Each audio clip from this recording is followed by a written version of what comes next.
I think America got the right amount of free speech. America doesn't have absolute free speech. So any direct incitement of violence is not protected by free speech in America, because now you're basically, that is different.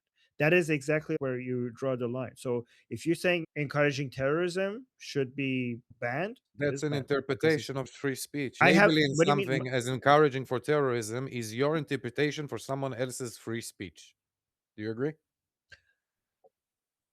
I don't know what you're saying, but my point is that I believe in maximum free speech with certain limits, with some minimum limits. I'm not a free speech absolutist, right? And incitement, a direct incitement to violence, is one of those limits, which I think should not be covered under free speech, right? It should. So I have to look this up in American laws, because incitement that they're talking about is more specific. Like, it's not about Exactly. groups of people. Yeah, it's Which not is about. It's actually, we have less of this happening in working for me. America. It's not working for me. You Oh, know, for me. Okay, so not data, Yeah. just based on your feelings. No, upon the number of dead Jews in the world every week. It's based on evidence, not feeling. You're using rationalism, I'm using empiricism, right? Empiricism is superior to rationalism. Like, have I we agree. stopped this in Germany and France? They have limitations on these types of speech. They're not doing better than I don't know. America. Maybe not enough. I don't know. Maybe not enough. All right, gentlemen. The points are clear. Let's move on. And Tom, Jewish Tom.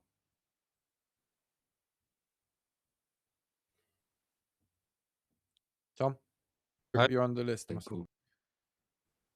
Yeah, Tom, go on. If you're saying that even pro-Palestinians believe that we should be gassing the Jews, should have freedom of speech, it's not about that it doesn't have any negative effect. It may have some, but actually those people not having that, it also has more negative effects. For example, it's a slippery slope.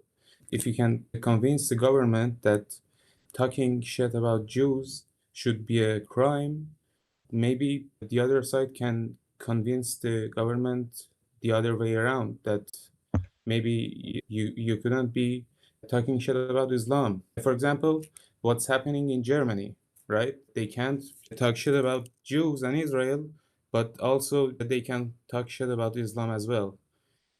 So that doesn't actually work. It's a double-edged sword, so it works in both ways.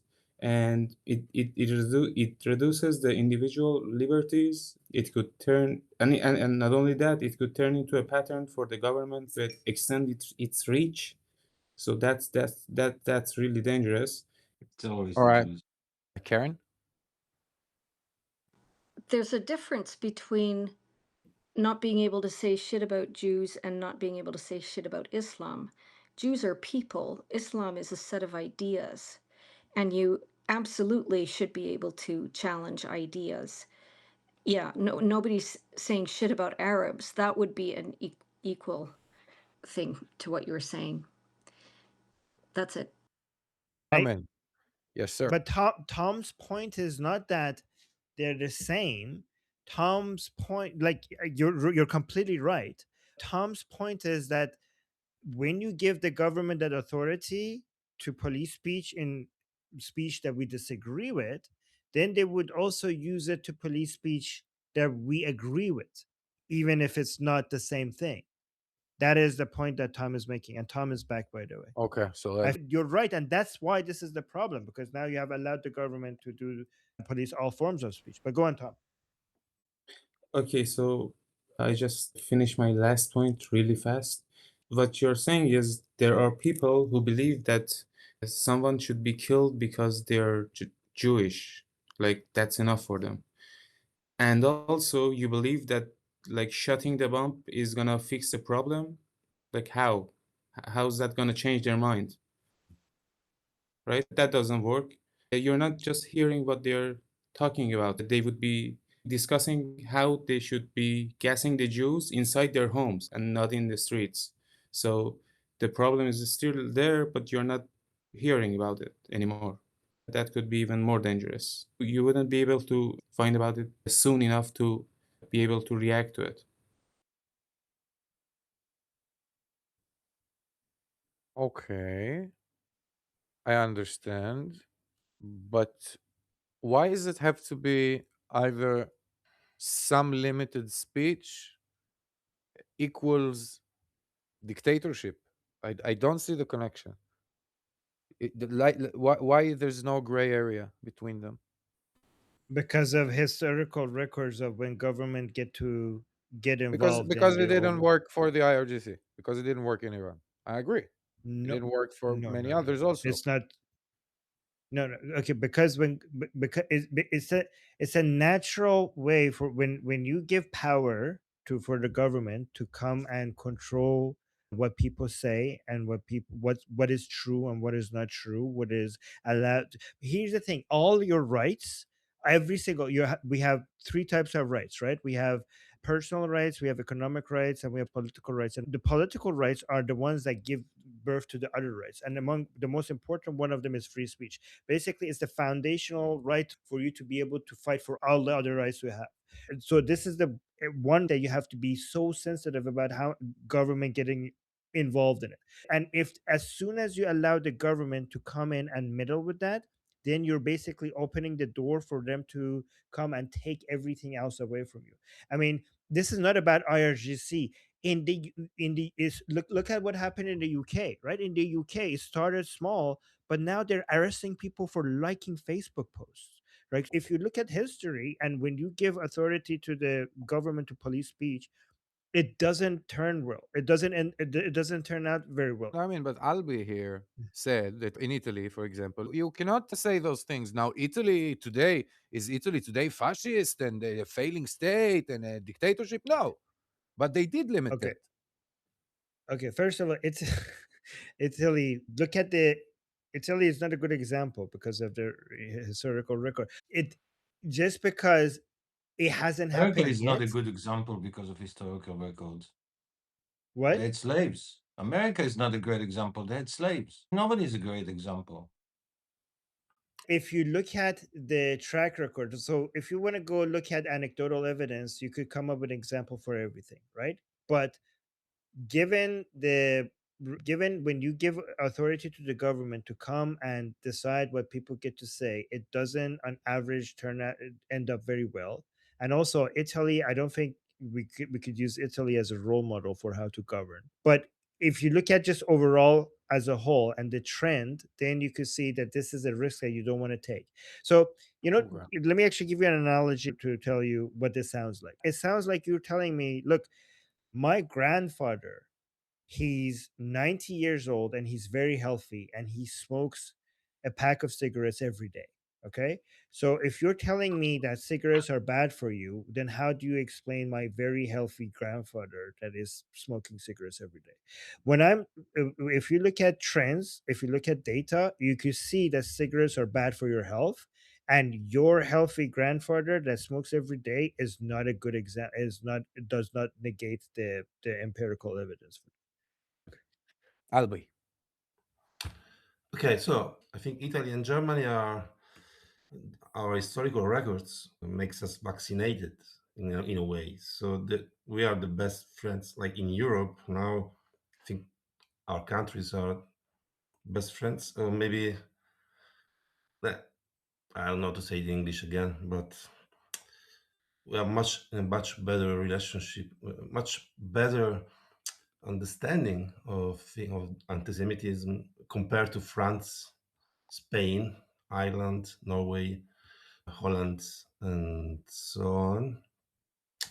Okay, so another thing, when you say free Palestine from the river to the sea, this thing, it needs interpretation to be understood as incitement to violence. When you say gas the Jews, doesn't need interpretation.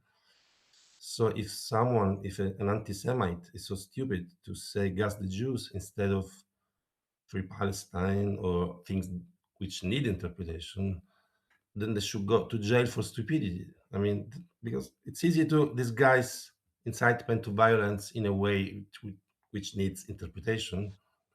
You can just say free Palestine from the river to the sea, and it's about interpretation. Some people could say it's not incitement to violence. And the last thing is, jihadists don't think as we do. So when I say, okay, we fight them, limiting their free speech, and this makes them stronger, then we think that they think as we do. But I don't think they think like that. I think jihadists respect when you're stronger, when you're more violent, and that's what they respect. That's it.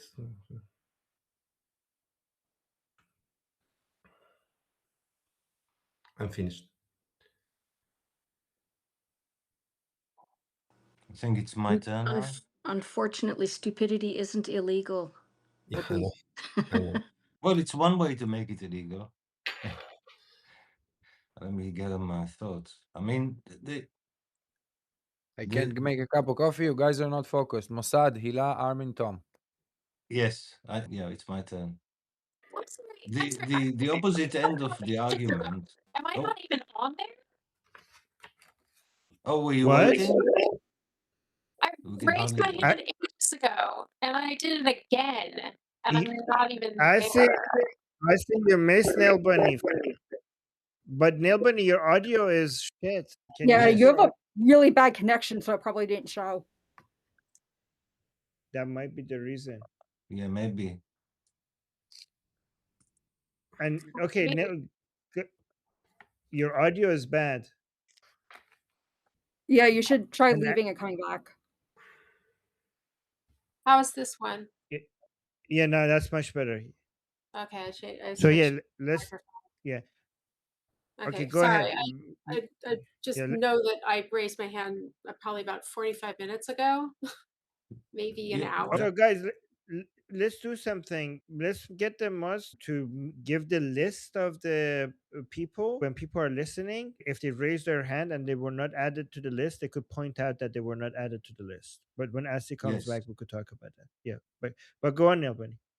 Okay, so I just want to say, if you say you can't say these things about Jews or we will put you in prison, this is not going to dispel the myth that Jews control the world, the media, speech, etc. It's not going to win. It's not. And others have used Nick Fuentes, but Nick Fuentes and his followers they're rebelling from being told that white males are the root of all evil. And their way of rebelling is to be as evil as possible. That's how it's worked out. So the pendulum swings back. It always does. You don't want that pendulum to swing back that way, and it always swings further. That's what they mean by a pendulum swing. So I mean, my feeling is this: mobs are illegal, riots are illegal. In the UK, Nayat Gorbani, to one of the very first hate marches, he was holding up a sign saying Hamas is terrorists, and he got attacked, physically attacked, beaten up. Okay. Now, at that moment, if they had said, right, this isn't a political march anymore. This isn't free speech. You beat that guy up. This is over with. You're done. Off. Everybody goes home, or we're arresting a lot of you. Now, if that had happened, it's nipped in the bud right there. And because the fact is, they're violent. They were violent from the beginning. I have been on a political march before. Nobody thought that we were going to hurt anyone. And did we think that the other side was going to hurt us? Of course not.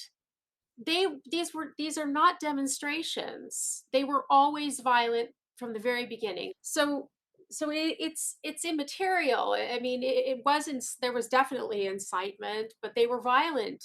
So these things are illegal. And that law exists. You just have to enforce it. That's all. You don't have to have new laws about free speech.